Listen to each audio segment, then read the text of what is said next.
President Trump now giving FDN new details on how he can sell all of these tax ideas. Listen.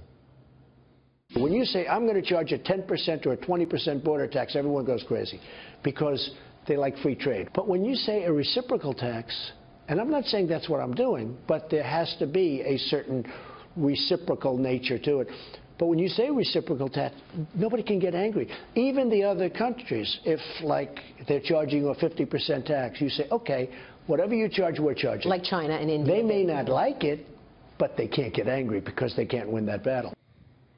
I want to bring in former CBO Director Douglas Holtz-Eakin on if renaming the tax will make any difference. Douglas, you know, maybe the PR around this thing, because it is complicated when you talk about adjusting the taxes and currency manipulation to offset the impact to the lower middle class. You can't sell it that way for sure. Well, I think there's no question that those who want to defeat tax reform are winning the messaging battle at the moment, because it's a shame. What has been proposed actually meets all the criteria the president just laid out. It is reciprocal. 160 countries around the globe do exactly what is being proposed. It's not an additional tax. It's part of a broad reform that would cut taxes by over $2 trillion, and it's fundamentally pro-growth and would lead to investment and innovation in the United States. So the substance, you know, A+. The messaging, not so much. Hey, Doug, it's Charlie Gasparino. Why doesn't the White House Hey, Charlie. How are you? You and I kind of drink from the same cup when it comes to tax cuts and supply-side economics. But even someone like you has to be a little concerned. Why isn't there a plan, like some sort of outline on the table that the White House has? I mean, they had something during the campaign written by Larry Kudlow, by Steve Moore, by Art Laffer. Now they have, we're back to the drawing board. We're talking to a lot of people. We don't have legislation. What? Doesn't that concern you as someone who advocates tax cuts? Concerns a nice way to put it. You know, I believe that the fundamental reading of history is that without strong White House leadership and the president himself being in favor of tax reform, it doesn't happen.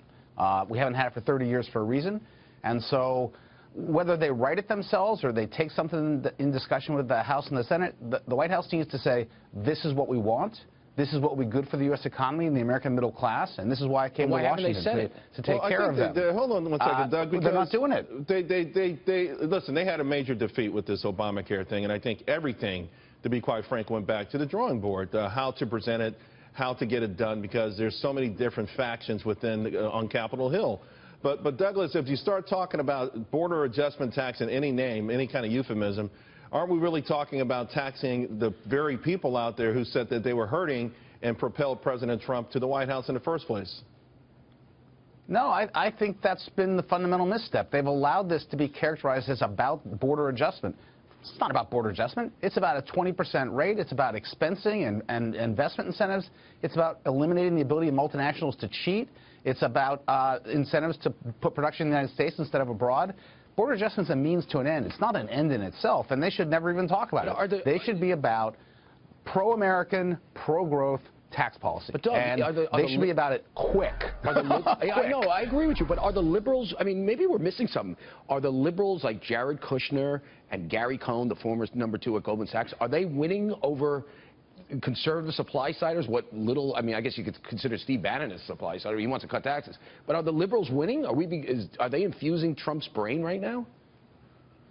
I have no idea. I mean, the West Wing operations are as much a mystery to me as most people, but I know what I see. I see the historic opportunity to push a strong conservative agenda and an inability to execute, and thus far not even an attempt on taxes. So, you know, that's concerning. It's something that we really don't want to have happen. It really is, and that's why the market has been moving sort of sideways, drifting down a little bit, and why everyone's on pins and needles. Douglas Holtz-Eakin, thank you very much. Always appreciate when you come on. Thank you.